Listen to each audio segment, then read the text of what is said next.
So ఈ రోజు నాతో పాటు మళ్ళీ ఒక స్పెషల్ గెస్ట్ ఉన్నారు. డైరెక్టర్, రైటర్, ప్రొడ్యూసర్, అలాగే బిజినెస్ మ్యాన్, అలానే ఇన్ఫ్లుయెన్సర్.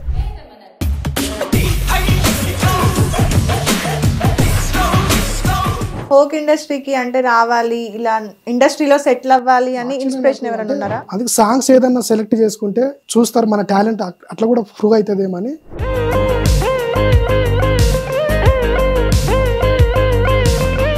ఇన్స్పిరేషన్ ఎవరైనా ఉన్నారా అంటే ఇట్లా సినిమాలో సెటిల్ అవ్వాలి అనుకుంటున్నారు కదా? సినిమాలో సెటిల్ అంటే పూరి జగన్. కంటెంట్ బాగుంటది, డైలాగ్స్ బాగుంటాయి, సినిమాలు కూడా ఇష్టం కాబట్టి.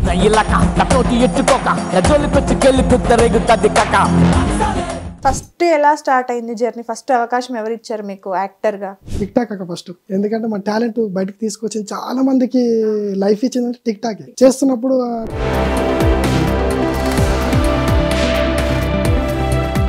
అంటే ఒక్కొక్క హీరోని మైండ్ లో పెట్టుకొని స్టోరీస్ రాసుకున్నారు. ఎన్టీఆర్ కోసం ఒక స్టోరీ అనుకున్నాం, అది రాద్దాం చేద్దాం. ఆయనకు అట్లాంటి స్టోరీలు ఏం తీయలేడు, కానీ రాసి పెట్టుకుంటే తర్వాత ఎప్పుడన్నా, ఎందుకంటే మనం చేసుకుంటూ పోతున్నాం కాబట్టి ఏదన్నా ఒక ఇట్టు తగిలింది అనుకో.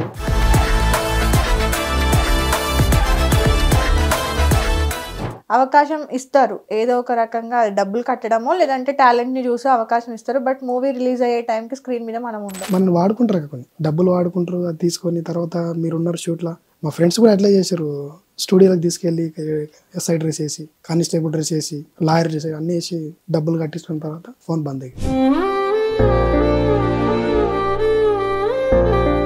హాయ్, హలో, నమస్తే, వెల్కమ్ టు హిట్ టీవీ. నేను మీ యాంకర్ మధు. సో ఈరోజు నాతో పాటు మళ్ళీ ఒక స్పెషల్ గెస్ట్ ఉన్నారు.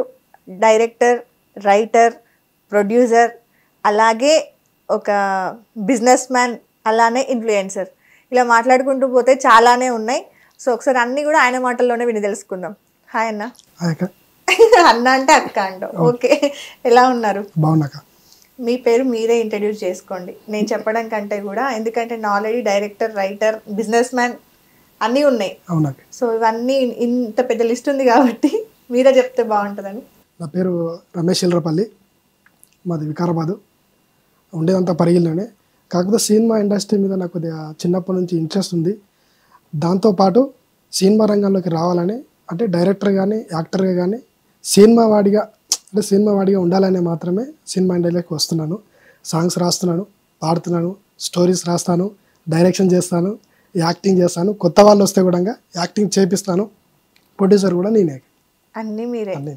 సో కాకపోతే కొత్త వాళ్ళకి కూడా ఛాన్స్ ఇవ్వాలి కంపల్సరీ. ఓకే. ఫ్యామిలీ బ్యాక్గ్రౌండ్ ఏంటి?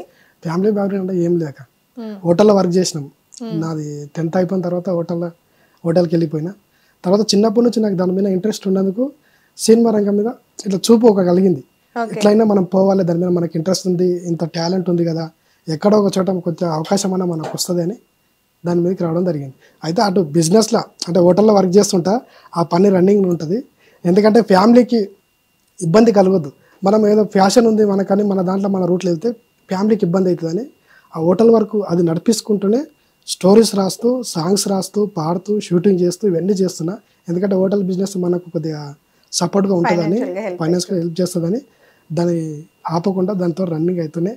ఇక్కడ దాకా మీరు పిలిచినందుకు ఫస్ట్ మీ టీవీ ఛానల్ వరకు థ్యాంక్ యూ అక్క. ఎందుకంటే నా టాలెంట్ చూసి మీరు పిలిచినందుకు, నాకు సపోర్ట్గా నిలిచి ఇన్ని రోజులు నన్ను సపోర్ట్గా ఎంకరేజ్ చేసి ముందుకు నడిపించిన, అంటే నా ఛానల్ని చూసి నాతో పాటు ఉన్న వాళ్ళందరికీ కూడా స్పెషల్గా వాళ్ళకి థ్యాంక్ యూ చెప్తున్నాను. ఎందుకంటే మీ దగ్గర కూర్చున్నానంటే మామూలు విషయం కాదు అది. ఎందుకంటే టాలెంట్ ఉంటేనే ఇక్కడ దాకా రాగలుగుతాం.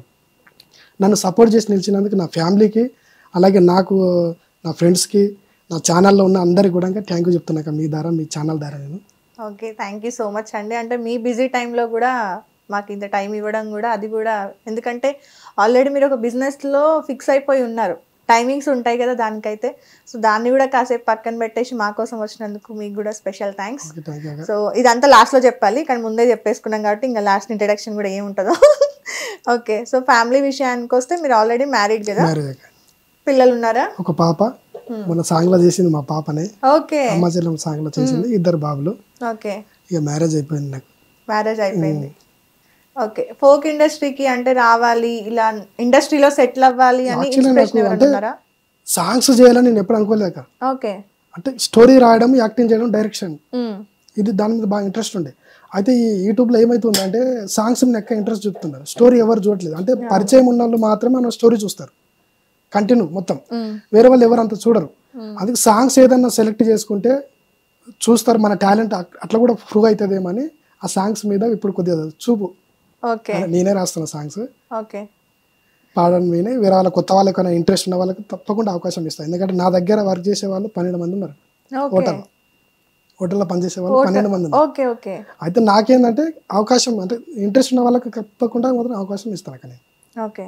ఇన్స్పిరేషన్ ఎవరైనా ఉన్నారా అంటే ఇట్లా సినిమాలో సెటిల్ అవ్వాలి అనుకుంటున్నారు కదా? సినిమాలో సెటిల్ అంటే పూరి జగన్నాథ్ గారు. ఓకే, ఎందుకు? అంటే కంటెంట్ బాగుంటుంది, డైలాగ్స్ బాగుంటాయి. ఆయన అంటే కొద్దిగా సినిమాలు కూడా ఇష్టం మాకు, రాగుంటాయి కాబట్టి. అలా ఒరిజినల్ కూడా మీరు అట్లాంటి పర్సనేనా లేదంటే ఏం లేదా? నార్మల్. ఓకే. హోటల్ బిజినెస్ ఎలా రన్ అవుతుంది మరి? పర్ డే ఎంత వస్తుంది? 10 years అయ్యాక హోటల్ పెట్టి, తర్వాత 10th అయిపోయినాక హోటల్నే వర్క్ చేసిన. ఓకే.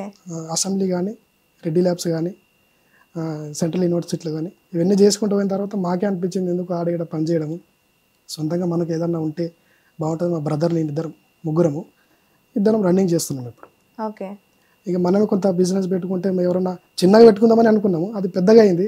వర్కర్స్ పెంచాల్సి వచ్చింది. 12 మంది వర్కర్స్ తోటి మాతో పాటు. ఈ బిజినెస్ లో 12 మంది హోటల్ కూడా ఉంటాగా, టిఫిన్ ఉంటుంది. టిఫిన్ కూడా నా సెక్షన్ చాయ్ది. ఓకే. టైమింగ్ మళ్ళీ మధ్యలో గ్యాప్ ఉన్నప్పుడు సాంగ్స్ రాసుకోవాలి, పాడుకోవాలి, స్టూడియోలో పోయి పాడి రావాలి. గ్యాప్ ఉన్నప్పుడు మళ్ళీ ఎప్పుడు లీవ్ పెట్టేది ఏమి ఉండదు. షూట్ ఉన్నప్పుడు మాత్రమే 2 రోజుల ముందు వర్కర్స్కి అందరికీ చెప్పేస్తా, నాకు 2 రోజులు షూట్ ఉంటుంది, మీరు ఎవరు లీవ్ పెట్టొద్దు చెప్పి వెళ్ళిపోతాను. మనం ఏదో పనికి పెట్టుకున్నామని ఇష్టం వచ్చినట్టు చేయడం అని ఏమి ఉండదు. నాకు కూడా టైమింగే, మార్నింగ్ టైమింగ్. మళ్ళీ ఖాళీ ఉన్నప్పుడు సాంగ్స్ రాసుకోవడం, పాడుకోవడం, స్టోరీ రాయడం, డైలాగ్స్ రావడం, ఇవన్నీ. అంటే ఎవరితో ఇంపార్టెంట్ మీటింగ్ ఉంటే వెళ్ళి మాట్లాడడం అంతే. ఓకే. సో ఎలాగో మీరు బిజినెస్లో ఉన్నారు కాబట్టి అక్కడ నుండి మనం క్వశ్చన్ స్టార్ట్ చేసుకుందాం మెల్లిమెల్లిగా. ఈ మధ్య హోటల్స్ అన్నింటిపైన, రెస్టారెంట్స్ అన్నింటిపైన కూడా రైట్స్ జరుగుతున్నాయి, అవునా? ఫుడ్ క్వాలిటీ మెయింటైన్ చేయట్లేదు అని. సో మీరు ఎలాంటి క్వాలిటీ మెయింటైన్ చేస్తారు? మీరు తీసుకునే జాగ్రత్తలు ఏంటి? మా దగ్గర అంటే మేము వెజ్. ఓకే. టిఫిన్, మీల్స్, చాయ్ అంతే. ఇక నాన్ వెజ్ ఏముండదు. దాన్ని వండి మళ్ళీ ఫ్రిడ్జ్లో పెట్టి మళ్ళీ గరం చేసి అని ఏముండదు. ఓకే. మధ్యాహ్నం మీల్స్, ఉదయం టిఫిన్, టీ అంతే. ఓకే. మీరు ఏం చెక్ చేసినా కూడా ఏం కనిపించదు. అర్థమైపోయింది. అంతే చేసినా కూడా ఏం కనిపించదు అన్నమాట. అంటే చేసినా కూడా, అంటే తప్పు చేసినా కూడా దొరకరా? తప్పు ఏముండదు అక్కడ. దాంట్లో ఏముంటది, ఇప్పుడు ఏదో అన్ని చేస్తున్నామంటే అది వేరు. నీట్గా ఉంటుంది హోటల్ కూడా, నీట్గా ఉంటుంది. మన దగ్గరకు వచ్చిన అందరికి తెలిసిపోతుంది ఈ హోటల్ నీట్గా ఉంటుంది. గణేష్ హోటల్ అంటే ఒక పేరు. గణేష్ హోటల్. ఓకే. ఎవరు అంటే గణేష్ అంటే ఎవరు? నార్మల్ గా పేరే కాదు. ఓకే. మా పేరు ఏం పెట్టలేదు. ఓకే. ఎంత వస్తుంది బిజినెస్ మీకు మంత్లీ? 20-25,000 రోజు నడుస్తుంది. రోజుకి 25,000 నడుస్తుంది. ఓకే. వర్కర్స్ కి అంటే వర్కర్స్ కి శాలరీ ఎక్కువ ఉంది అక్క, బాగానే ఉంది. మాకు నెలకి 2,80,000 శాలరీ ఉన్నాయి. శాలరీలు ఓకే. ఒక మంత్కి అందరికి 25,000, 28,000. కొత్తగా వచ్చిన వాళ్ళు కూడా మాస్టర్స్కి 10,000 నుంచి ఉన్నాయి. వర్క్ నేర్చుకుంటే ఎక్కువ ఉన్నాయి. సో ఇన్ని ఖర్చులు ఒకటి మన దగ్గర పనిచేసారు అనుకో, బయట మళ్ళీ ఏడా పనిచేయరు. అంత ప్రేమ ఉంటాం మేము. అంటే ఈ కస్టమర్ వచ్చినప్పుడు అసలు ఈ హోటల్ ఎవరిది, ఓనర్ అనేది ఎవరు తెలియదు. మీకు చెప్తున్నా ఇప్పుడు నేను ఇంటర్వ్యూలో, హోటల్ ఓనర్ అనేది ఎవరికి తెలియదు. అసలు పరిగలు ఎవరికి తెలియదు. అందరు వర్క్ చేస్తుంటారు. అసలు ఓనర్ ఎవరు? నేనే పెడతాను. నేర్చుకున్నారా? కౌంటర్ దగ్గర అందరు డబ్బులు తీసుకుంటారు. మళ్ళీ వర్కర్స్ కూడా వెళ్ళి డబ్బులు తీసుకుంటారు. మేము బిజీ ఉన్నప్పుడు ఓనర్ ఎవరు తెలియదు. అంటే మాకు చెప్పుకోవడం ఇష్టం ఉండదు. ఓనర్ మేము అని చెప్పుకోవడం ఇష్టం. ఆ కౌంటర్ మీద కూర్చొని ఇప్పటివరకు నేను కూర్చోలేదు కౌంటర్ మీద. టీ దగ్గరనే ఉంటా. ఓనర్ ఎవరంటే బయట ఉంటాడని చెప్తాం, అంతేగాని ఎవరికి చెప్పాలి. ఇప్పుడు ఈ ఇంటర్ దగ్గర తెలుస్తుంది బయటికి, కానీ చాలా మంది చిన్న బిజినెస్ ఉంటే మాది అది ఉంది ఇది ఉంది అని చెప్పుకుంటారు. అంత బిజినెస్ ఉండి అంతమంది వర్క్ చేసిన ఓనర్ అని చెప్పుకోలేదు ఇప్పటివరకు. అసలు అక్కడ వచ్చినట్టు కూడా అంత తెలియదు అన్నట్టు, ఎవరు ఓనర్ అసలు ఏంది అనేది. అందరు డబ్బులు తీసుకుంటున్నారు, అందరు కౌంటర్ మీదకి వెళ్తున్నారు. అట్లా అది. ఓకే. టీ పెట్టడం నేర్చుకున్నారా ఎవరి దగ్గర? నేను అన్ని నేర్చుకున్నా కాదు, కానీ టీ సెక్షన్ లో ఉంటాను నేను. ఓకే. అన్ని వచ్చు నార్మల్ గా. అయితే టీ సెక్షన్ లోనే ఉంటుంది. టీ అంటే బాగుంటుంది మన దగ్గర. ఓకే. సో ఇప్పుడు ఇద్దరు బ్రదర్స్ పార్ట్నర్స్ గా ఉన్నారు కాబట్టి ఎప్పుడైనా గొడవలు అట్లా ఏమన్నా వచ్చినాయి, డిస్టర్బెన్సెస్ అట్లా? ఫస్ట్ నేను మీకు చెప్పాలి ఏంటంటే, మా నాన్నగారు చనిపోయిన తర్వాత ఆ బాధ్యత తీసుకున్నది మా అన్న. ఓకే. మా అన్న బాధ్యత తీసుకున్న తర్వాత ఆయన అన్ని వదిలేసండి. తమ్ముళ్ళు మేము ఏదన్నా ప్రాపర్టీ కొనాలి, ఏదైనా సంపాదించాలి, మాకు భూమి లేదు తీసుకోవాలి, ఇంకేదైనా చేయాలని అన్ని బాధ్యతలు. తండ్రి తర్వాత తండ్రిగా మా బ్రదర్. అసలు అతను పొద్దున్న లేచి కాలు మొక్కాల్సింది. అంత బాగా చూసుకుంటాడు కాబట్టి ఇప్పుడు ఇక్కడ దగ్గర మాకు దీంట్లో సపోర్ట్ చేస్తున్నాడు. హోటల్ ఉన్నా కూడా నేను చూసుకుంటాలేమి నువ్వు వెళ్ళు అని. సో ఫ్యామిలీ సపోర్ట్ ఫ్యామిలీ బాగుంది. సపోర్ట్ ఉందాక. కాకపోతే మనకంటే సినిమా ఇండస్ట్రీలో మనకు పెద్ద బ్యాక్గ్రౌండ్ ఏం లేదు. అంటే మాకు సపోర్ట్ చేసే వాళ్ళు ఉన్నారు, బ్రదర్ ఉన్నారు, ఫ్యామిలీ అంతా ఉన్నారు. కానీ ఇండస్ట్రీలో మనకు తెలిసిన వాళ్ళు ఎవరు లేక మనం కొద్దిగా ఇప్పుడు స్లోగా వెళ్తున్నాం. ఓకే, ఎవరు ఉన్నారు అనుకో మనకి ఏదో అవకాశం వచ్చి కనిపిస్తాం. ఫస్ట్ ఎలా స్టార్ట్ అయింది జర్నీ? ఫస్ట్ అవకాశం ఎవరు ఇచ్చారు మీకు యాక్టర్గా లేదా అసలు ఇండస్ట్రీలో కంప్లీట్గా? ఇండస్ట్రీలో మనము టిక్ టాక్ ఫస్ట్ ఫస్ట్ అది చెప్పుకోవాలి దాన్ని. ఎందుకంటే మన టాలెంట్ బయటకు తీసుకొచ్చి చాలా మందికి లైఫ్ ఇచ్చిందంటే టిక్ టాక్ చేస్తున్నప్పుడు. అదే రమేష్ ఇవన్నీ చేస్తాడు, ఆ వీడియోస్ బాగా చేస్తాడు అన్నప్పుడు మనకు ఇంకా చేయాలి అన్నట్లు కొన్ని గెటప్స్ వేసుకొని చేసినాం. తర్వాత ఏం చేయలేదు, చిన్న షార్ట్ ఫిలిం తీసుకోలేదు, వీడియోస్ అయిపోయినాయి. టిక్ టాక్ బంద్ అయిపోయింది కాబట్టి వీడియోస్ మనం ఏం చేయలేదు. పెద్ద దెబ్బ కరోనా ఎంతనో అంతా కాదు. బానిస బతుకులు అని ఒక దాంట్లో డబుల్ రోల్ చేసిన నేను, ఫాదర్ గా కొడుకుగా. బానిస బతుకులు అనే దాంట్లో ఫాదర్ గా చేసిన. అంటే ఎట్లుంటుంది దొరల రాజ్యంలో ఏ విధంగా ఉంటుంది, భూములు తీసుకొని ఇబ్బంది పెట్టేదని దాంట్లో ఆ క్యారెక్టర్, విలన్ క్యారెక్టర్ నేనే చేసినాక దాంట్లో. తర్వాత సలాం సైనిక, బార్డర్ ఎంత ఇబ్బంది పడుతుంటారు ఆర్మీ, మనం ఇక్కడ వచ్చి ఏదో గొడవలు చేసుకుంటా అవి చేసుకుంటాం. సలాం సైనిక అని దాని గురించి ఆ స్టోరీ నేనే రాసిన. తర్వాత చిన్నారి తల్లి, చిన్నపిల్లలపై అగత్యాలు జరగడం ఎట్లుంటుంది, ఏ విధంగా ఉంటుంది అని చిన్నారి తల్లి అని ఒక తీసినప్పుడు మన వికారాబాద్ ఎమ్మెల్యే ఆనంద్ గారు పిలిచారు. ఎమ్మెల్యే గారు పిలిచి చాలా బాగా తీశారు, మాకు కూడా ఒక సాంగ్ కావాలి అన్నప్పుడు అతన్ని సంక్రాంతి సాంగ్ లో ఆయన కూడా యాక్ట్ చేసిన. సంక్రాంతి సాంగ్ పిలిపించి అర్ధగంట సేపు కూర్చొని మాట్లాడిపించింది ఆనంద్ గారు. అట్లా రన్ అయ్యకుండా తర్వాత ఇక వేరే ఛానల్లో ఆడిడ చేయడం ఎందుకు, మనమే ఒక ఛానల్ పెట్టుకుందాం. రాసేది మనము, తీసేది మనము, తీపించేది మనం, చేసేది మనం, అన్ని మనమే. ఇక బయట పోయి వేరే ఛానల్లో చేయడం ఎందుకు, మనం ఒక ఛానల్ పెట్టుకుందాం అని చెప్పి ఫ్రెండ్ అని ఒక షార్ట్ ఫిల్మ్ తీసాక. ఫ్రెండ్షిప్ మధ్యలో ఉండి చెల్లెల్ని అంటే వాడు ప్రేమించాడు, వేరేడు చెప్పడం అట్లా ఉంటుంది. మీ చెల్లెని లవ్ చేస్తున్నాడు, ఫోటో దిగుతాడు మీ చెల్లెతో అని అపార్థం చేసుకొని ఫ్రెండ్షిప్ మధ్యలో ఏ విధంగా ఉంటుంది ఫ్రెండ్ ఒకటి తీసి. తర్వాత బాల్యం 15 years, చిన్న పిల్లలకు మ్యారేజ్ చేస్తే ఏ విధంగా ఉంటుంది, ఏజ్ కాకన్నా ముందు చదువులో ఉన్నప్పుడే మ్యారేజ్ చేస్తే ఎట్లా ఉంటుంది అనే కాన్సెప్ట్ అది. బానిస అంటే తాగుడుకు అలవాటు పడితే ఒక కుటుంబ పరిస్థితి ఏ విధంగా అవుతుంది, కుటుంబంలో ఉన్న పెద్ద దిక్కు తాగుడుకు అలవాటు అయి చనిపోతే పిల్లల పరిస్థితి, భార్య పరిస్థితి, ఆ కుటుంబం అంతా రోడ్డు పాలయడము, దాని మీద కాన్సెప్ట్ తోటి తీసిన. తర్వాత కొన్ని స్టోరీ లాగా పల్లెటూరు ప్రేమ కథ, కోమలి, సహచరుడు, ఇలా కొన్ని స్టోరీలు సినిమా స్టోరీలు రాసుకున్నా. ఎందుకంటే ఇలా చేసుకుంటూ పోతే మనం ఎక్కడన్నా ఒక చోట అవకాశం కలిగినప్పుడు ఇవన్నీ బయటికి తీసుకొచ్చి నాకు ఈ టాలెంట్ ఉంది, డైలాగ్ రాయగలుగుతా, మాటలు చెప్పగలుగుతా, అన్ని చేయగలుగుతా, యాక్టింగ్ కూడా చేయగలుగుతా. అంటే ఒక్కొక్క హీరోని మైండ్ లో పెట్టుకొని స్టోరీ రాసుకున్నారు. కోమలి స్టోరీ వైష్ణవి తేజ్ ఆయన కోసం రాసుకున్న కోమలి స్టోరీ చాలా బాగుంటుంది. అది స్టోరీ ఒకటి. తర్వాత ఎన్టీఆర్ కోసం ఒక స్టోరీ అనుకున్నాం, అది రాద్దాం చేద్దాం. ఆయనకు అట్లాంటి స్టోరీలు ఏం తీయలేడు రాజకీయంగా, రాద్దామని అనుకున్నా. ఎందుకంటే రాసి పెట్టుకుంటే తర్వాత ఎప్పుడన్నా వస్తాయి. ఎందుకంటే మనం చేసుకుంటూ పోతున్నాం కాబట్టి ఏదైనా ఒక ఇట్టు తగిలింది అనుకో, ఎవరైనా అవకాశం మనకు అసిస్టెంట్ డైరెక్ట్గా అవకాశం ఇచ్చినా కూడా మనం తర్వాత చెప్పుకోవచ్చు అన్నట్లు స్టోరీ రాసుకుంటూ, సాంగ్స్ రాసుకుంటూ చేస్తున్నా కదా. ఓకే, సో ఇప్పుడు మీరు స్టోరీస్ రాసుకున్నారు, రైటర్గా మీకు ఆల్రెడీ కొన్ని చేశారు కాబట్టి ఎక్స్పీరియన్స్ కూడా ఉంది. రీసెంట్గా మన ఎస్కేఎన్ గారు ఆహా వాళ్ళతో టైఅప్ అయిపోయి ఒకటి తీసుకొచ్చారు కదా, కొత్త వాళ్ళకి ఛాన్స్ ఇవ్వాలి అన్నట్టుగా. ఆహా యాప్ నుండి ఎవరైనా స్టోరీస్ ఉంటే కనుక రైటర్స్ అందులో అప్లై చేసుకోవచ్చు. లైక్ జాబ్ టైప్లో స్టోరీస్ రాసి అక్కడ అప్లై చేస్తే వాళ్ళ టీం వాళ్ళందరూ కూడా ఫిల్టర్ చేసేసి ఎవరైతే టాప్ లిస్ట్ ఉన్నారో వాళ్ళందరినీ కూడా మేము మీటింగ్కి ఇన్వైట్ చేసి 1-on-1 మాట్లాడతాము, స్టోరీ నచ్చితే కనుక డెఫినెట్గా మేము ప్రొడ్యూస్ చేస్తాము, అవకాశం ఇస్తాము అని చెప్పి తీసుకొచ్చారు కదా. అది లైక్ చాలా మందికి కూడా తెలిసే ఉంటుంది. తెలుసు నాకు. కాకపోతే ఏంటంటే గుంపులో గోవిందం లేకపోతే మనం అది కనిపించదు ఎవరికి. నేను చాలా ఆడిషన్లు ఇచ్చిన, కొన్ని పెద్ద సినిమాలు కూడా ఆడిషన్లు ఇచ్చిన, అయితే కనిపించదు అవన్నీ. ఎవరైనా కొద్దిగా పరిచయం ఉన్నారనుకో ఆటోమేటిక్గా మనకు తెలిసిపోతుంది.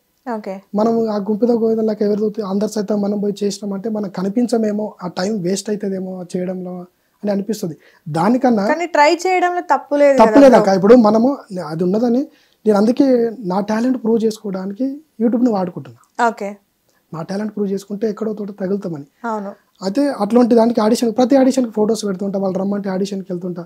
కానీ కొన్ని అట్లా మిస్ అయిపోయినాక కొన్ని రీసెంట్గా చైనా పీస్ మూవీలో, అసరబ్ అలీ మూవీలో క్యారెక్టర్ ఆర్టిస్ట్ చేసిన అట్లా రిలీజ్ అవ్వలేదా? రిలీజ్ అవ్వలేవు అక్కడ. ఓకే. రిలీజ్ అయితే మనకు ఎక్కడ ఒక చోట రిలీజ్ అయిన మూవీస్ లో ఇందాక ఇంటర్వ్యూ ముందు కూడా చెప్పారు కదా, ఒక మూవీలో ఉన్నాను, ఆర్టిస్ట్ గా చేశాను అని. ఏది పెద్ద మూవీ ఏదో చేశారు కదా? చైనా పీస్ మూవీ అది. China piece movie. Okay. First Badrinath మూవీలో, బద్రీనాథ్ మూవీలో అప్పుడు జూనియర్ ఆర్టిస్ట్ గా సినిమా మీద ఇంట్రెస్ట్. అప్పుడు మన మాదాపూర్లో వర్క్ చేస్తుంది. నవ హోటల్లో షూట్ నడుస్తుందంటే ఏ సినిమా బద్రీనాథ్ అల్లు అర్జున్ అంటే వెళ్ళాం. అన్న నాకు ఇంట్రెస్ట్ ఉంది అన్న అంటే అసిస్టెంట్ డైరెక్టర్ నానే ఉంటాడు. అంటే ఎంతమంది ఉన్నారంటే నేనే ఒకనే ఉన్నానంటే అమౌంట్ అవసరం లేదన్న, నాకు కనిపిస్తే చాలదు అంటే సరే డ్రెస్ వేసుకొని నిలబడి అన్నాడు. డ్రెస్ వేసుకొని నిలబడితే అప్పుడు కనిపిస్తాం, జస్ట్ ఇట్లా కనిపిస్తాం. తర్వాత ఫైట్ సీన్లు అక్కడక్కడ కొన్ని ఎడిటింగ్లో తీసేసినట్టున్నారు, కనిపిస్తాం. తర్వాత మొగిల్ రేకు సీరియల్, ఆ సీరియల్ కూడా కనిపించడం.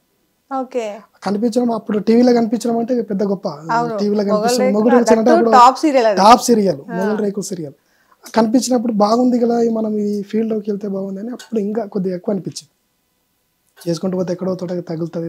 తర్వాత మళ్ళీ సీరియల్లో అవకాశాలు ఏం రాలేదా? సీరియల్ అవకాశాలు పరిస్థితులు కొద్దిగా ఇబ్బంది అయింది. మా ఫాదర్ చనిపోవడం, తర్వాత ఇక మాకు కుటుంబం అంతా మీద పడడం, బాధ్యతలు మీద తర్వాత అన్నీ అందరూ హోటల్నే పనిచేసినాం. ఇక తర్వాత ఇప్పుడు కొద్ది పరిస్థితులు మనకు అనుకూలంగా ఉన్నాయి, పరిస్థితులు సెట్ చేసుకొని ఏదన్నా ఒకటగా బిజినెస్ ఉంది, మనకు ప్యాషన్ ఉంది చెప్పి ఇతరులకు ఇబ్బంది పెట్టొద్దని, ఆ బిజినెస్ ఉంటే ఫ్యామిలీకి బాగుంటుంది. తర్వాత మన ఫ్యాషన్ మనం చూపించుకోవచ్చు. అన్ని ఇబ్బంది ఉన్నప్పుడు మనం ఒక చోటికి వెళ్ళిపోతే ఉన్న వాళ్ళకి ఇబ్బంది అవుతుంది, వాళ్ళకి ఇబ్బంది. సినిమా ఫీల్డ్ చాలా మంది తెలియదు, ఇట్లా రేర్ గా చాలా తక్కువ మందికి అర్థమవుతుంది. అంటే స్వార్థంతో ఆలోచించుకునే వాళ్ళు చాలా మంది ఉంటారు. అంటే ఇది నా లైఫ్, నా జీవితం కోసమే నేను బ్రతకాలి అనుకునే వాళ్ళు ఉంటారు. ఇన్ని సాంగ్స్ చేస్తున్నా ఎప్పుడు మా వైఫ్ అంటే ఇంత ఖర్చు ఎందుకు పెడుతున్నావు, ఇంత ఖర్చు ఎందుకు ఎప్పుడు కూడా నన్ను అడగలేదు. ఆయనకు ఫస్ట్ నుంచి ఇంట్రెస్ట్ ఉంది, చేస్తున్నాడు. ఇప్పటి వరకు అసలు ఎప్పుడు అడగలేదు. మొత్తం ఎన్ని సాంగ్స్ ప్రొడ్యూస్ చేశారు? చాలా చేసిన, షార్ట్ ఫిలిమ్స్, సాంగ్స్ ఇవన్నీ కలిసి దాదాపు 7-8 తీసిన. ఫస్ట్ తీసిన 0 బడ్జెట్. ఫస్ట్ ఒక కెమెరామ్యాన్ కి డబ్బులు ఏమో, మిగతా అంతా కెమెరామ్యాన్ కి ఒకరికి డబ్బులు ఇవ్వడం, మిగతా ఆర్టిస్ట్ అంతా మన హోటల్ ఫుడ్ కూడా హోటల్ మన హోటలే ఫుడ్ తెప్పించుకొని తినబెట్టడం. ఎడిటింగ్ ఫోన్ లోనే ఫస్ట్ స్టార్టింగ్ నేను చేయలేక వేరే వాళ్ళు ఎడిటింగ్ మనకు అంత రాదు. ఫోన్ లోనే 0 బడ్జెట్ అవన్నీ ఫస్ట్ తీసినాయి. తర్వాత ఏమైతుందంటే యూట్యూబ్ కు మనం ఇచ్చేది సరిపోతలేదు, ఎందుకంటే బయట ఎంత మంచి మంచి సాంగ్స్ తీస్తున్నారు, దాని తగ్గట్టు మనం కూడా ఇవ్వాలి. బడ్జెట్ పెడితేనే అది బాగా వస్తుంది. మీరు అమ్మ చెల్లెమ్మ సాంగ్ చూసింటారు, దానికి చాలా బడ్జెట్ పెట్టింది, 7 lakhs వచ్చింది కదా, 1 లక్ష దాకా పెట్టిన దానికి. ఎక్కడ కాంప్రమైజ్ కాలేదు దానికి, ఎందుకంటే సాంగ్ బాగుందని. ఒకప్పుడు లక్షలో అయినాయి, ఇప్పుడు 3 లక్షలు 4 లక్షలు కుదిరితే 6 లక్షల వరకు కూడా వెళ్తున్నారు ఫోక్ కి. నిజంగా అంటే అంత పెరిగింది కూడా, క్రేజ్ కూడా అంతే ఉంది దానికి. ఎందుకు మరి మీరు అన్ని సెంటిమెంట్ టైప్ ఆఫ్ సాంగ్స్ చూస్ చేసుకుంటున్నారు? సెంటిమెంట్ అంటే సెంటిమెంట్కి ఇస్తే జనాలకు దగ్గర అవుతాం మేము అన్నట్లు. ఒక సాంగ్ ఇప్పుడు మామూలు ఒక సాంగ్ తీసినాం అనుకో, ఇని వదిలేస్తారు. సెంటిమెంట్ సాంగ్స్ నువ్వు అమ్మ చెల్లెమ్మ సాంగ్స్ నేను ఎక్కడెక్కడ అంటే ఆ కూలిపోయే జనాలు కూడా ఆ పాట వింటాం. మనం రీసెంట్గా షూట్ చేసినాము, అన్న మీరు ఏం సాంగ్ అందించారన్న, మేము కూలిపోతే ఆ పాటనే వింటాము, అంత బాగుంది, ఎన్నిసార్లు విండినా బోర్ కొట్టదు. సెంటిమెంట్ సాంగ్స్లో గుండెకు అతుక్కునే సాంగ్ ఉంటాయి అన్నట్లు రాసే పదాలు కూడా అట్లా ఆ విధంగా తీసుకొచ్చినాయి. అంటే తక్కువ చదువుకుని, నేను చదువుకుంది 10, కానీ తెలుగు పదాలు ఎక్కువ వాడుతుంటా, సంస్కృత పదాలు. కానీ నార్మల్ గా ఇప్పుడు ఫోక్ లో ఫస్ట్ లిరికల్ సాంగ్ ఒకటి, నార్మల్ వీడియో సాంగ్ ఒకటి చేస్తారు, తర్వాత దాన్ని డీజే వర్షన్ గా చేంజ్ చేసుకొని మళ్ళీ డాన్స్ అదంతా కూడా యాడ్ చేస్తున్నారు. 2 టైప్స్ చేస్తున్నారు కదా. సో మీరు ఇప్పుడు దాన్ని మళ్ళీ డీజే వర్షన్ గా మారుస్తారా? అంత మంచి సాంగ్ డీజే వర్షన్ చేసి చెడిపోయినట్టు అవుతుంది, అందుకే ఆ సాంగ్ ని అలాగుంటేనే బాగుంటది. ఓకే, సో నెక్స్ట్ సాంగ్స్ ఎలాంటివి రాబోతున్నాయి మరి? నెక్స్ట్ సాంగ్స్ ఒకటి ఎర్రజెండా సాంగ్స్ అనుకున్నాక నాకు చాలా ఇష్టం అది. అంటే ఒసేరాంలమ్మ టైపు ఎర్ర సైన్యం సినిమా లాంటి చాలా ఇష్టము.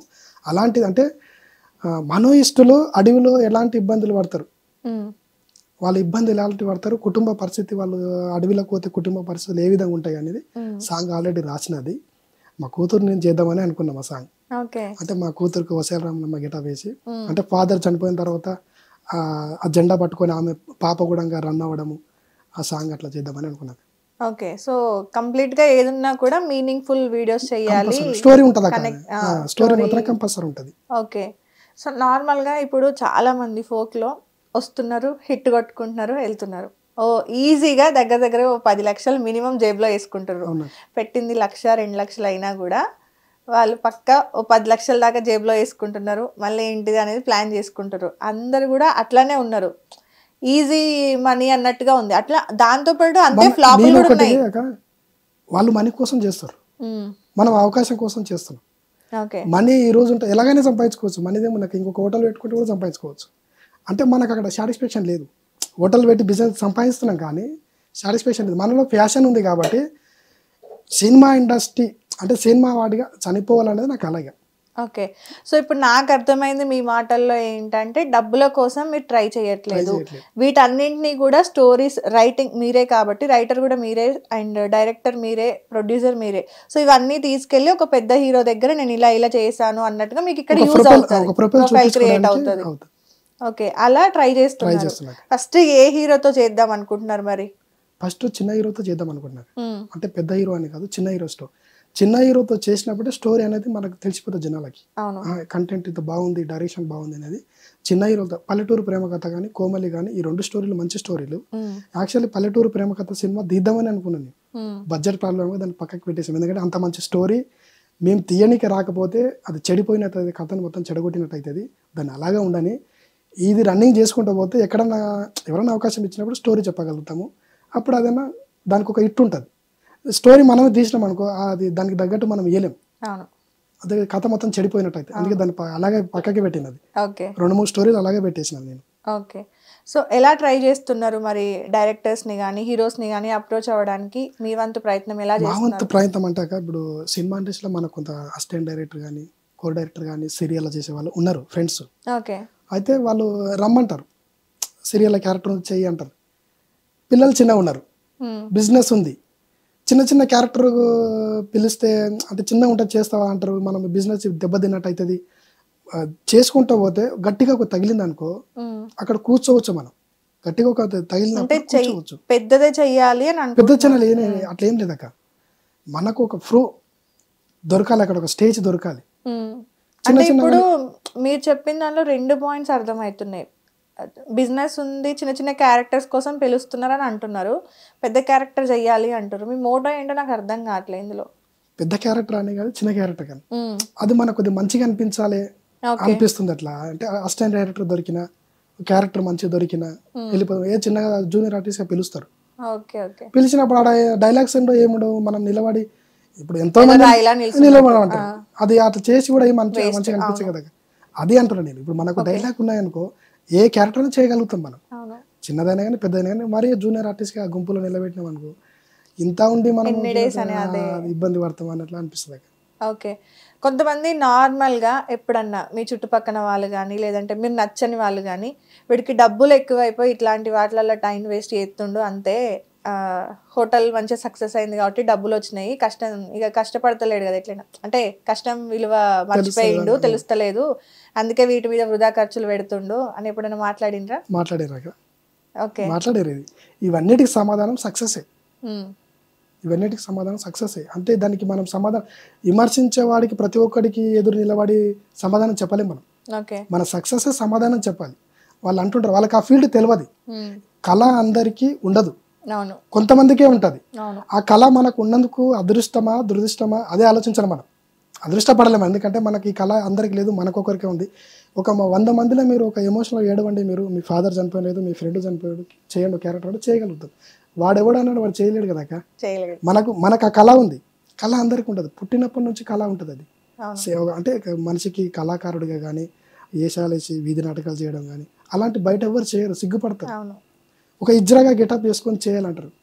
ఇజ్రా గెటప్లో ఒక సాంగ్ రాసిన నేనే చేయాలని, ఇజ్రా గెటప్ అలాంటి సాంగ్ రాసుకుందాం, చేయాలి, అది క్యారెక్టర్ అట్లాంటిది చేయాలి. వానికి ఏం తెలుసు, ఇప్పుడు అన్నవానికి ప్రతి ఒక్కరి సమాధానం చెప్పలే, మనం సక్సెస్ మన సమాధానం అంతే అంటుంటారు. చాలా మంది అన్నారు హోటల్ ఉంది నడుస్తుంది వానికి ఏం తెలుసు, పని చేస్తున్నా నాకు తెలుసు, పని చేయకుండా నేను ఖాళీగా తిరిగింటే దాని విలువ తెలియకుండా, డబ్బు విలువ, పని చేస్తున్నా కాబట్టి డబ్బు విలువ నాకు తెలుసు, అందుకే దాన్ని ఎక్కువ ఖర్చు పెట్టలేను. నేను ఫోన్ తీసుకుని 4 years అవుతుంది, లక్షలు పెట్టి సాంగ్ షూట్ చేస్తున్నా కానీ ఫోన్ తీసుకుంటాను. నా ఫోన్ ఎవరు చూస్తారాక, ఫోన్ ఎవరు చూడరు. సాంగ్స్ బయటకు వస్తే బాగుంది, చాలా బాగా తీసినా కొద్దిగా మనకు సంతోషం అనిపిస్తుంది. డబ్బులన్నీ ఎంత పెట్టినా ఏమనిపించదు, ఆ ఒక్క మాట మనకు చాలు, చాలా బాగుంది అన్నాడు, ఇలా ముందుకు పోదామని అనిపిస్తుంటుంది. లైఫ్లో బాగా బాధపడిన సిచ్యువేషన్ ఉందా? ఉన్నాయక. మా నాన్నగారు చనిపోయినప్పుడు బాధ అనిపించింది, ఎందుకంటే మా నాన్నగారికి ఫస్ట్ సినిమా అంటే ఇష్టం నాకు, సినిమా ఇండస్ట్రీలో పోదాం అనుకుంటున్నా అంటే వాళ్ళకేం తెలియదు సినిమా ఇండస్ట్రీ అంటే. అవును. నీ ఇష్టం, నీకు ఏది నచ్చితే చెయ్యి అన్నారు. తర్వాత ఇప్పుడు ఉంటే బాగుండేనేమో అంటే నా సక్సెస్ చూస్తున్నానేమో. అయితే ఇంకోటి ఏంటంటే హోటల్లో వర్క్ చేసినప్పుడు మమ్మల్ని వచ్చి చూసిపోతుండే, నెలకోసారి వచ్చి శాలరీ తీసుకొని వెళ్ళిపోవడం. అప్పుడు ఎవరు పంపించకుండ్రి, 3 నెలలకు నా నెలకు ఒకసారి పంపిస్తే నెలకు వచ్చి హోటల్ దగ్గరికి వచ్చి శాలరీ తీసుకొని వెళ్ళిపోతుండే. ఇప్పుడు అంత పెద్ద హోటల్ ఉంది కదా, కనీసం మా నాన్న కౌంటర్ మీద కూర్చోబెడదామని మస్తు అనిపిస్తుండే, కానీ ఇప్పుడు ఉంటే బాగుండేది అనిపిస్తుంది నాకు ఇప్పుడు. ఓకే. వీటి వల్ల ఎప్పుడన్నా బాధపడ్డారా ఈ మాటల వల్ల? నువ్వు ఈ మాట చేయలేవు, అసలు ఏం బాధపడలేదు, బాధపడలే? ఎప్పుడు బాధపడలేదు. ఓకే. నేను ఎవరు కూడా చాలా మంది మీరేమవుతారు అంటుంటారు, చెప్తారు అందరూ నేను టీచర్ అవుతా, కానిస్టేబుల్ అవుతా. నేను ఎవ్వరు చెప్పలే. ఓకే. ఎందుకంటే అంటే నేనేమవ్వాలో నాకు తెలుసు, వీడికి ఎవరికి చెప్పాల్సిన అవసరం లేదు. నేనేందో నేను చూపించుకోవాలంటే. డబ్బుల విషయంగా ఎవరైనా మోసం చేసిండ్రా? అవకాశం చాలా మంది మోసం చేసేరాక అవునా? నాకు వచ్చే ఫోన్లలో అంటే చాలా రోజులకు ఫోన్లు వస్తాయి. అంటే నేనేమనుకుంటా, ఇడు నా సాంగ్ చూసి కూడా ఫోన్ చేసిండా అనిపిస్తుంది, డబ్బులు ఉంటే ఇస్తావని అంటారు. నా పరిస్థితే ఘోరంగా ఉంటుంది. అంటే ఇంట్లో చెప్పకుండా నేను ఖర్చు చేస్తున్నా కొన్ని డబ్బులు. అంటే ఫ్యామిలీకి తెలియకుండా, ఎవరికి తెలియకుండా ఖర్చు చేస్తున్నా. డబ్బుల కోసం మాత్రమే ఫోన్ చేస్తుంటారు. మన పరిస్థితి, వాని పరిస్థితి ఎంత ఉందో మన పరిస్థితి అంతే ఉంటుంది. అందుకే మనం ఏంటంటే ఎదుటోని అవసరం మనకి ఎప్పుడు రాకూడదు. అందుకే ఏదో ఒక వర్క్ చేస్తుండాలి. వర్క్ చేయక డబ్బులు అడగడము, డబ్బులు ఇస్తేనే మంచోడు చేసారు. అట్లా ఒక సినిమా తీయచ్చు, చిన్నగా ఒక సినిమా తీయచ్చు. అందుకే ఇప్పుడు ఎవరన్నా నా దగ్గరికి వస్తే హోటల్ ఏమన్నా ఉంటే తినిపో, చాలా అవుతా తాగు, కానీ డబ్బులు మాత్రం డబ్బులు మాత్రం అడగను నేను, కానీ తినిపో కానీ డబ్బులు మాత్రం అడగని చెప్తాయి. చాలా అనుభవం అయింది అక్కడ దాంట్లో. కానీ అసలు ఎంత లాస్ అయ్యారు అట్లా? ఒక చిన్న సినిమా తీసుకోవచ్చు అక్క, 1 hour సినిమా తీసుకోవచ్చు. అంటే 10 లక్షలు ఉంటుందా? అంతేముంటది అక్క, 2-3 లక్షలు ఖర్చు, 2-3 లక్షలు డబ్బులు తీసుకొని మనం ఎవరు చెప్పుకోలేదు అక్క. ఇచ్చిన చెప్పుకోవడం వేస్ట్. వాడు మోసం చేసిండు, వీడు మోసం చేసిండు అని చెప్పుకోవడం ఎవరు కూడా చెప్పుకోలేదు. అనుభవం అయింది కాబట్టి దాని దగ్గరికి మనం పోవద్దు. కొత్తగా వచ్చిన ఫోన్ అదే ఉంటుంది, ఇక డబ్బులదే ఉంటుంది. నేనేమనుకుంటాను, సాంగ్స్ బాగుందిలే, నా యాక్టింగ్ బాగుంది చెప్తాడేమో నేను అనుకుంటాను. వెయిట్ చేస్తే అది అనకు డబ్బులు ఉంటే కొడతావన్నా, నా దగ్గర ఏమి ఉండవు. మనం ఉంటే ఏం చేస్తాం అక్క, ఒక 10,000 ఉంటే ఒక సాంగ్ ఆడియో చేసుకుంటాం, ఒక 20-30 ఉంటే వీడియో తక్కువ ఖర్చులు అయ్యేది చూసుకుంటాం, మనం ప్లాన్ చేసుకుంటాం. వీళ్ళేమో రమేష్ నాకు ఏముంది, డబ్బులు చాలా హోటల్ ఉంది అంటారు. కానీ బాధ్యతగానే చేసినాక ఎక్కడ కూడా వేస్ట్ ఖర్చులు చేయలేదు. అప్పులు ఉన్నాయా ఏమన్నా? ఏం లేవు అక్క, ఏం లేవు, అప్పులు అయితే ఏం లేవు. ఇక్కడ మీరు సేవింగ్స్ చేసుకుంటూ అలా తక్కువ బడ్జెట్ లో, అంటే నేను సంపాదించిన దాంట్లో కొంత ఖర్చు పెట్టుకుంటా తప్ప, కానీ అప్పులు ఏం లేవు అక్క, ఏం లేవు. ఫ్యామిలీ ఇబ్బంది పడొద్దు నా నుంచి. నేను సినిమా ఫీల్డ్కి పోయినా కూడా నా నుంచి అసలు ఏమి ఇబ్బంది పడద్దు, వాళ్ళు అప్పులు వాడు ఎవడో ఇంటికి వచ్చి అడగడం అవన్నీ చేయకూడదని. అసలు అప్పు అంటేనే భయం, అప్పు అసలు చేయలేదు. ఎవరన్నా అవకాశం ఇస్తాము అని చెప్పి రప్పించుకొని వెయిట్ చేసి, అవునా? ఏ రకంగా జరిగింది అది? ఆయన ఇప్పుడు సూసైడ్ చేసుకొని చనిపోయాడు. అయ్యో. ఆడిషన్ ఉందని పిలిచిండు, వెళ్ళినాం, 3 ఫ్రెండ్స్ వెళ్ళినాం. వెళ్ళిన తర్వాత ఆయన మాట్లాడి 10,000 ఇవ్వాలి అని, సినిమా అంటే ఇష్టం, మీరు క్యారెక్టర్ ఇస్తున్నారు, సినిమాలో థియేటర్లో కనిపిస్తాను నేను, సరే అని నేను 10,000 ఇస్తాను, మిగతా వాళ్ళు డ్రాప్ అయ్యి వెళ్ళిపోయారు. నేను ఇస్తా అంటే 10,000 ఏంటి, సంక్రాంతి తర్వాత షూట్ ఉంటుంది కదా, 10,000 ఇచ్చిన. తర్వాత పిలిచినాక ఏదో అడావిడి చేసిండు, రమేష్ సరిపోదలేవు, మళ్ళీ ఇంకో 10 వేసుకుంటాం అందరం, నీవు కూడా వేయాలి. వాళ్ళందరూ ఎవరు వేసుకోలేదు, మళ్ళీ 10 ఇచ్చిన. సరిపోతలేవేంది అర్థం కాలే. అంటే ప్రొడ్యూసర్ ఉన్నాడు, అంటే ఆయన సగం పెడుతున్నాడు, మనం కొద్దిగా వేసుకొని పెట్టుకుందాము, అవకాశం పిలిచిండు. తర్వాత డబ్బులు అడిగిండు. మనకి ఇండస్ట్రీ అంటే ఇష్టము, మనం సినిమాలో కనిపిస్తున్నాం, అసలు అవకాశం వచ్చింది, అవకాశం పోగొట్టుకోకూడదు. మనం ఏమంటాం, 10,000 ఆ రోజు ఇచ్చింటే ఈరోజు సినిమాలో కనిపిస్తుంటే, ఇవ్వకపోతే అవకాశం పోగొట్టుకున్నా అంటే ఇట్లాంటి టైం వస్తుంది అని ఇచ్చేసిన. ఆయన ఎక్కడన్నా బాలరా కూర్చొని డబ్బులు కొట్టి రమేష్ చేయడం నేనున్నా కొట్టిన. తర్వాత నేను నమ్మలేక, అన్న వద్దనా, నీ అవకాశం వద్దు, నీ వద్దు, అయితే నా అవకాశం వద్దు, ఏమొద్దు. 1 day షూట్ చేసిండు, వెబ్ సిరీస్ ప్లాన్ చేసిండు, లేట్ కొత్త పెడుతున్నాము దీంట్లో అదని చూసిండు, నమ్మకం కలనికే ఒకటి చేసిండు. తర్వాత నేను మాట్లాడడం మానేసాను, మెసేజ్ చేసిండు, ఫోన్ చేసిండు, మాట్లాడడం మానేసాను. తర్వాత ఆయన సూసైడ్ చేసుకొని చనిపోయాడు. సినిమా తీసిండు అక్కడ డైరెక్టర్ అజయ్ నాలి అని, బియాండ్స్ 1 సినిమా రవిబాబు తోటి. ఎందుకు చనిపోయిండు? ఆయన ఫ్యామిలీ ప్రాబ్లం, కొద్దిగా ఇబ్బంది పడ్డాడు ఫైనాన్షియల్గా, అక్కడిక్కడ కొద్దిగా అప్పులు చేసిండు, సూసైడ్ చేసుకున్నాడు. అప్పుడు కొద్దిగా బాధ అనిపించింది. అంటే సినిమా తీసిండు, నమ్మకం కలిగింది.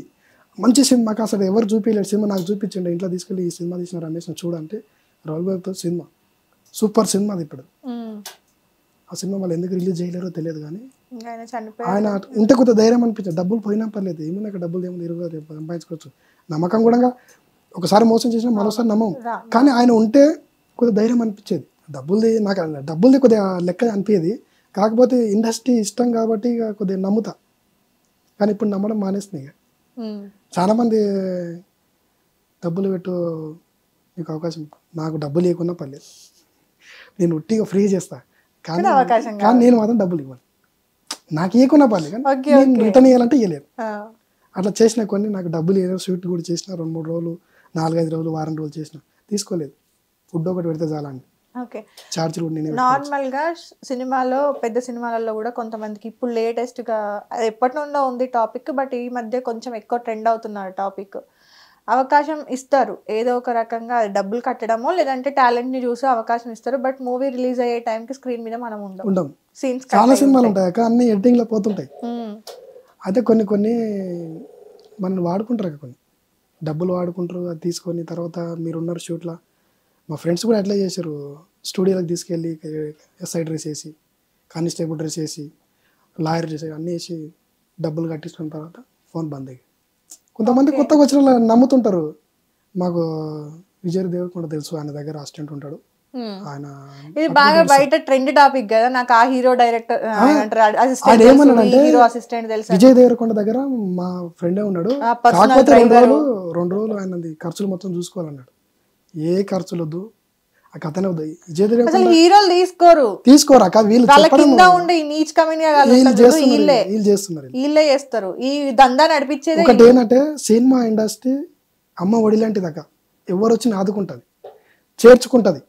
కానీ వీళ్ళు ఏం చేస్తారంటే దాని పేరు చెడగొడతారు, దాని పేరు చెప్పి డబ్బులు తీసుకోవడం, ఇవన్నీ తీసుకుని కొత్త వచ్చే వాళ్ళు ఏం చేస్తారు అక్కడ, డబ్బులు ఇస్తే అరే అవకాశం వస్తుందని డబ్బులు ఇస్తుంటారు, కానీ మోసం చేస్తుంటారు. నేను ఇది చాలా సార్లు విన్నా, నేను కూడా పర్సనల్ గా విన్నా. ఎందుకంటే చెప్తా ఉంటారు అనమాట, నాకు ఆ హీరో డ్రైవర్ తెలుసు, ఆ హీరో ఇంట్లో మొత్తం మెయింటెనెన్స్ చేసే హెడ్ తెలుసు, నాకు అల్లు అర్జున్ దగ్గర పనిచేసే వాళ్ళు మాకు తెలుసు, చాలా మంది చెప్పారు. అవును, ఇది చేసిన మనకు అల్లు అర్జున్ దగ్గరికి వెళ్ళి అడిగేంత స్థాయి మనది కాదు, ఎందుకని నేను కూడా ఏమనలేదు. చాలా మంది నమ్మడం మానేసినాయి. సినిమా ఇండస్ట్రీ తెలియకపోతే ఎప్పుడు అనుకోవద్దు బ్రో మన స్థాయి తక్కువ అని చెప్పి, మనం తక్కువ వేసుకోవడం తప్పు, అదే పెద్ద తప్పు. మనం ఎప్పుడు ఎదుగుతామో తెలీదు.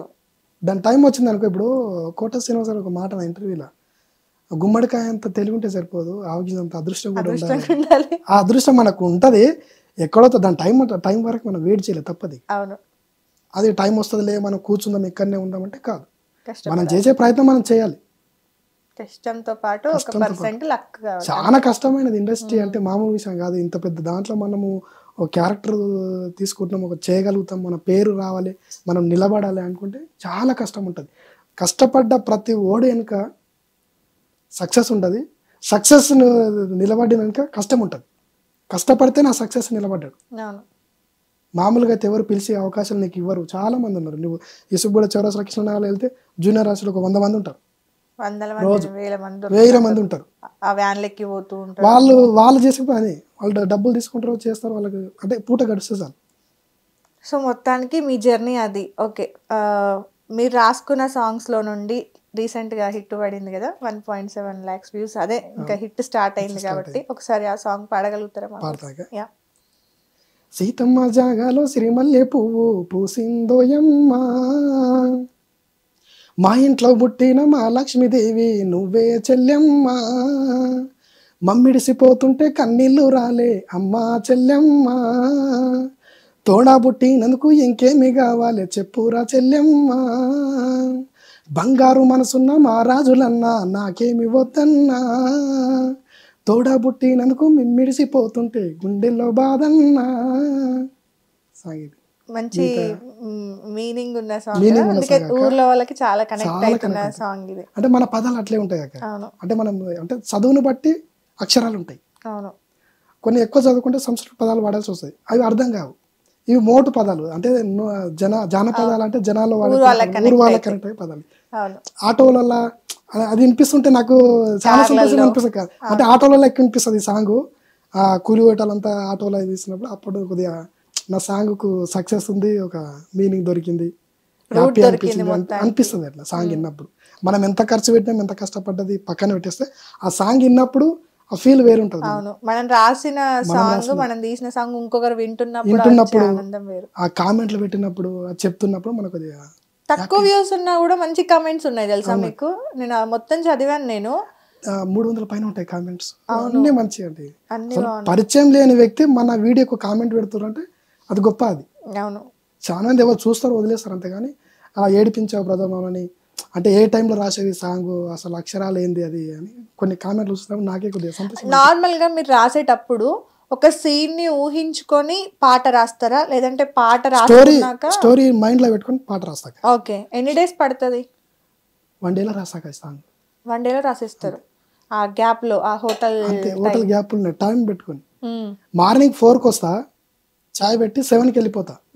7కి ఇంటికి వెళ్ళిపోయి లైన్స్ పల్లవి కానీ చరణాలు కానీ రాస్తా. మళ్ళీ బాబు పాపల్ని ఇద్దరు స్కూల్ డ్రాప్ చేసి మళ్ళీ టైంకి వచ్చేస్తా. మళ్ళీ మైండ్లో అన్నీ చాయ్ దగ్గరనే లైన్స్ రాసుకొని నైట్ కూర్చొని మొత్తం ఆ లైన్స్ కింద మీద పెట్టేసి స్టూడియోకి వెళ్ళిపోతా. వాయిస్ రికార్డ్ చేసుకుంటా ఫస్ట్, అంటే టోన్ ఈ విధంగా ఉండాలని రాసుకొని స్టూడియోకి నైట్ వెళ్ళిపోతాం. మా ఫ్రెండే శంకర్, అంటే నా ప్రతిదానికి శంకర్కి థ్యాంక్ యూ చెప్పాలి ఫస్ట్. ఎందుకంటే మంచి తక్కువ బడ్జెట్లో నాకు మంచి మ్యూజిక్ అందించిండు శంకర్. ఆ సాంగ్ ఎంత మంచిగా అనిపిస్తుంది అంటే మ్యూజిక్ కూడా అంత మంచిగా చేయించిండు. నైట్ వెళ్ళి పాడతాం, డెమో పాడేస్తాం.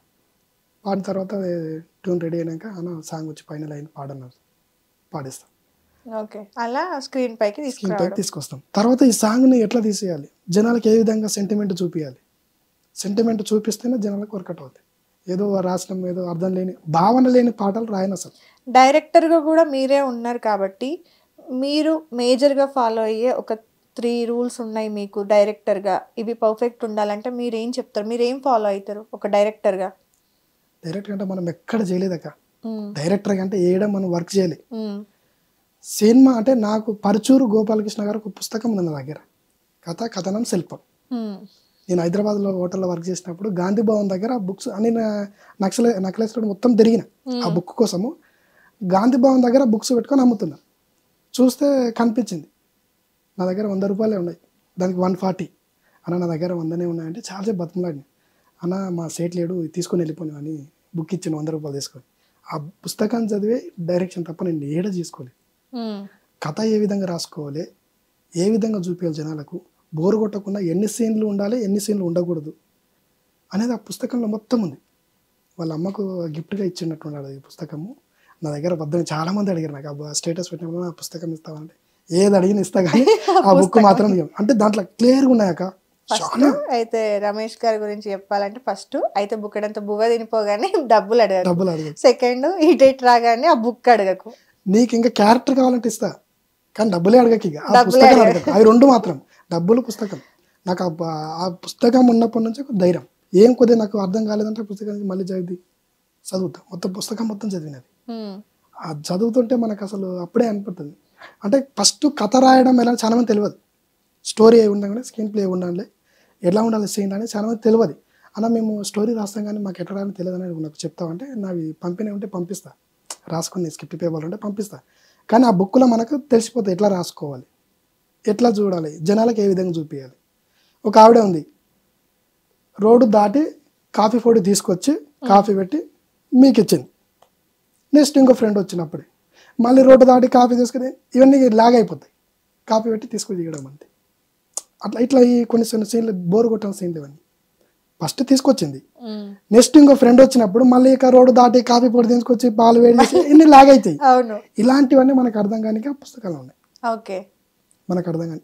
ఆ బుక్కే నాకు ఇప్పుడు ధైర్యం అన్నట్టు. నేను ఏడా అసిస్టెంట్ డైరెక్టర్ చేయలేదు. షూట్లు వెళ్ళినప్పుడు కూడా వాళ్ళంతా కూర్చోబ్రదర్ ఎందుకు నిలబడుతూ ఊకి అంటారు. మనదేమో కూర్చునే పద్ధతి కాదు, ఎలా తీస్తుర్రు, ఎలా యాక్టింగ్ చేస్తుర్రు, కెమెరా ఎలా పెట్టిండు, అసలు ఏం చెప్పగలుగుతున్నాడు, యాక్టింగ్ కూడా నేర్చుకోవాలి. ఎదుటి వ్యక్తిని యాక్టింగ్, సినిమాలు చూస్తేనే యాక్టింగ్ వస్తుంది మనకు. సినిమాల మీద బాగా ఇంట్రెస్ట్ ఉన్నవానికి వాడు యాక్టింగ్ బాగుంటుంది. సినిమాలో పిచ్చి ఎందుకుంటే మనకు యాక్టింగ్ నేర్చుకోవాలి, అక్కడనే నేర్చుకోవాలి. ఎక్కడన్నా కోచింగ్కి వెళ్ళి చాలామంది నా దగ్గర మొన్న చేసిన వాళ్ళు కోచింగ్ తీసుకున్న వాళ్ళే ఉన్నారు. అన్న మేము 1,20,000 దగ్గర రామనాథ స్టూడియోలో అక్కడ ఇక్కడ నేర్చుకున్నామన్న మాకు అవకాశమే నా దగ్గర చేశారు. నాకే అనిపిస్తుంది నేను ఏం చేయలేదు, ఇలా నా దగ్గరకు వచ్చే అవకాశం అడుగుతుంది, అప్పుడు నాకు కొంచెం ధైర్యం అనిపిస్తుంది, గొప్పగా అనిపిస్తుంది. సో అంటే కొత్త వాళ్ళకి అవకాశం ఇవ్వడానికి మీరు రెడీగా ఉన్నారు. తప్పకుండా అక్క, ఎవరికి నేను చేయగలుగుతాను, నాకు ఇంట్రెస్ట్ ఉందంటే తప్పకుండా అవకాశం ఇస్తాను. ఓకే. ఇప్పుడు నా దగ్గర లవ్ ఫెయిలియర్ సాంగ్ చేసిన అబ్బాయి శ్రీదేవి డ్రామా కంపెనీలో చేశాడు, యాక్టింగ్ బాగా చేశాడు. నేను అప్పుడే చెప్పేసాను, నీకు మంచి క్యారెక్టర్ ఒకటి ఉంది, నీకు చేపిస్తా అని చెప్పి అమ్మ చెల్లెంలో చేయించిన తర్వాత నీకు సపరేట్ ఒకటి లవ్ ఫెయిలియర్ సాంగ్ చేపిస్తా అని చెప్పి మొన్న రీసెంట్గా సాంగ్ చేయించాను. అంటే యాక్టింగ్ ఉన్నదని అసలు వదల, నేను నీ దగ్గర యాక్టింగ్ ఉంటే నీతో చేపిస్తాను, నేను నీకు ఇంట్రెస్ట్ ఉంటే నువ్వు నన్ను అడిగినావు నేను పెద్ద ఫీల్ గాను, నన్ను అడిగినాను నేనే, నువ్వు అంత శ్రీదేవి డ్రామా కంపెనీ జబర్దస్త్లో చేసి నన్ను అడిగినావంటే నేను గొప్పగా ఫీల్ అవుతాను. నన్ను అడిగిండు అంటే తప్పకుండా అవకాశం, కొత్త వాళ్ళకి ఇంట్రెస్ట్ ఉన్న వాళ్ళకి అవకాశం తప్పకుండా. ఇప్పుడు రీసెంట్గా మొన్న కూడా కామెంట్ పెట్టాను, అంటే అవకాశం ఉన్న వాళ్ళకి తప్పకుండా అవకాశం నేను ఇస్తాను. ఓకే. సో అది మన రమేష్ గారి ఇంటర్వ్యూ అయితే. కొత్త వాళ్ళు ఎవరైనా ట్రై చేయాలి అనుకుంటే కనుక డెఫినెట్గా అవకాశం ఇవ్వడానికి రెడీగా ఉన్నారు. అండ్ పేమెంట్స్ కూడా వాళ్ళకి, అంటే కొంతమంది పేమెంట్స్ కూడా ఎక్స్పెక్ట్ చేస్తారు, అట్లా మీరు ఎవరికైనా కొత్త వాళ్ళకి పేమెంట్ లేకుండా ఓన్లీ అవకాశం, ఫుడ్ ఛార్జీలు ఇస్తాం, అంటే మీరు ఎక్కడి నుంచి వస్తున్నా అక్కడ ఛార్జీలు ఇస్తాము అని మనమే పెట్టుకుంటున్నాం. మీ ఇప్పుడు నేను డబ్బులు పెట్టి మీకు మీ టాలెంట్ మీ టాలెంట్ చూపించుకోవడానికి నన్ను అడగాలి, అంటే డబ్బులు ఇస్తే నేనే చేయడం వేస్ట్. అది మొత్తానికి అయితే అవకాశం ఇవ్వడానికి రెడీగా ఉన్నారు. ఫుడ్ ఉంటుంది, ఛార్జెస్ ఉంటాయి, అండ్ అన్నిటికంటే కూడా జాగ్రత్తగా చూసుకుంటారు. అంతేనా? ఓకే. తప్పకుండా నా దగ్గరకు ఒకసారి చేసినప్పుడు అమ్మాయిలు కానీ నెక్స్ట్ టైం రానికి చాలా ఇష్టపడతారు. బాగుంటుంది, ఆయన దగ్గర డైరెక్షన్ బాగుంటుంది, మంచిగా చూసుకుంటాడు అని అంటారు. ఇప్పుడు అమ్మాయి బాల్యం 15 years ఐశ్వర్య చేసింది, నెక్స్ట్ సాంగ్ అమ్మ చెల్లెమ్మలో చేసింది. నేను ఫోన్ చేయగానే అన్న నేను దగ్గర వస్తాను అన్నట్టు ఇష్టపడుతుంటారు. మనం కొంతమంది ఇంకోటి ఏంటంటే సినిమా ఫీల్డ్ అడ్డం పెట్టుకొని చాలా చేస్తుంటారు, కమిట్మెంట్లు కానీ ఇలాంటివి అలాంటివి పెట్టుకుంటే నాశనమే మనం. ఎందుకంటే మనం అనుకున్నది వేరు, ఇవన్నీ చేయడం వేరు. మనకు అలాంటివి ఏమీ లేవు. వాళ్ళు వచ్చిర్రా, నేను ఇంకోటి ఎక్కడున్నారో అడుగుతా, ఫస్ట్ కార్ పంపిస్తాను, కార్ పంపించి పిలిపించి వాళ్ళకి లేడీస్కి మాత్రం అమౌంట్ ఇస్తాను, కార్ పంపించి మళ్ళీ వాళ్ళు ఎక్కడ ఉన్నారో అక్కడ పంపిస్తాను, డ్రాప్ చేసి వస్తాను. ఓకే. అది మాదే బాధ్యత. అది నైట్ అయినా కానీ ఏ టైం అయినా కానీ వాళ్ళని ఇంటి దగ్గర డ్రాప్ చేయడం మా బాధ్యత. షూట్ అయిపోయింది కదా, ఎక్కడో బస్ స్టాండ్లో వదిలేసినాము, ఏ రోజు వెళ్ళిపోయిన అంటే లేడీస్ వాళ్ళు మన మీద నమ్మకం పెట్టుకొని వాళ్ళు మన దగ్గరికి వచ్చినప్పుడు రెస్పెక్ట్ ఉండాలని మన దగ్గర ఒక పద్ధతి. ఎందుకంటే మనం సినిమా ఇండస్ట్రీకి పోవాలని అనుకున్నాం, పోయే టైంలో మనం ఇవన్నీ చేసుకున్నాం అనుకో నాశనమే. అందుకే అలాంటి ఏమి ఉండదు, మనం అనుకున్న వేరు, ఇవన్నీ వేరు. చాలా మందికి అవి అడ్డం పెట్టుకొని ఏవేవి చేస్తుంటారు, అవన్నీ కరెక్ట్ కాదని నేను దాన్ని బాగా నమ్ముతా. ఓకే. సో అది మన రమేష్ అన్న గురించి అయితే. కొత్త మనుషులకి అవకాశాలు ఇవ్వడానికి అయితే రెడీగా ఉన్నారు. చాలా విషయాలు తెలిసినాయి ఈరోజు. ఇంత టైం ఇచ్చి మా కోసం మీ గురించి ఎక్స్ప్లెయిన్ చేసినందుకు థ్యాంక్ యూ సో మచ్ అండి. మీలాంటి వాళ్ళు ఇండస్ట్రీలో ఉండాలి, ట్రై చేయండి, ట్రై చేస్తే ఎవరో ఒకరు అవకాశం అయితే ఇస్తారు. స్క్రిప్ట్లు ఉన్నాయిగా, చాలా ఉన్నాయి, ట్రై చేయడం నా వంతు. ఎందుకంటే ట్రై చేయడంలో టైం వేస్ట్ అవుతుందని యూట్యూబ్ నుంచి మళ్ళీ ఇవన్నీ చేస్తున్నాం. అక్కడ అది ట్రై చేస్తున్నాం, ఇక్కడ యూట్యూబ్ నుంచి చేస్తున్నాం. మనకి ఎందుకంటే ఒక ప్రొఫైల్ మన దగ్గర ఉండాలి, ఎవరికైనా చూపించుకోవడానికి ఇవన్నీ ప్రయత్నం చేస్తున్నాం. తప్పకుండా చేస్తాము. చేసిన తర్వాత మళ్ళీ ఏదన్నా ఒక మనకు పేరు వచ్చిన తర్వాత కానీ డైరెక్టర్ కానీ యాక్టర్ కానీ పేరు వచ్చినప్పుడు మళ్ళీ మీ స్టూడియోకి వచ్చి మీతోటే నేను ఇంటర్వ్యూ చేస్తాను. ఎందుకంటే మొదటి అవకాశం నాకు ఇచ్చినందుకు మీ స్టూడియోకు మీకు చాలా థ్యాంక్ యూ అక్క. ఎందుకంటే మాలాంటి వాళ్ళని మీరు సపోర్ట్ చేసి ఇక్కడ దాకా పిలిచినందుకు. అమ్మ చెల్లెమ్మ సాంగ్ నన్ను ఇక్కడ కూర్చోబెట్టింది ఈరోజు, ఎందుకంటే మంచి సాంగ్ కాబట్టి ఆ సాంగ్ విని మీరు నన్ను పిలిచినందుకు మీకు, మీ స్టూడియోకు, కెమెరామెన్ అందరికీ కూడా థ్యాంక్ యూ అక్క. మర్చిపోలేను ఇదండి, ఎందుకంటే ఫస్ట్ అవకాశము. చిన్న చిన్న ఛానల్ వాళ్ళు అడిగారు, నేను పోలేనాక అది, ఎందుకంటే వాళ్ళ వీడియో అంతా లేవు కాబట్టి పోలేదు. మీరు పిలిచినందుకు నేను వెంటనే వచ్చిన. మీరు 2 o'clock అన్నారు, నేను 1 o'clock ఇక్కడ ఉన్నా. అవును. సో అది మన రమేష్ అన్న గురించి. నెక్స్ట్ ఇంటర్వ్యూలో మరో గెస్ట్ తో కలుద్దాం. Thank you so much. Hit TV app ని డౌన్లోడ్ చేసుకోండి. ఇందులో short news, live news, entertainment movies అన్ని అవైలబుల్ గా ఉన్నాయి. Please download hit TV app. Hit TV app ని ఫ్రీగా డౌన్లోడ్ చేసుకోండి.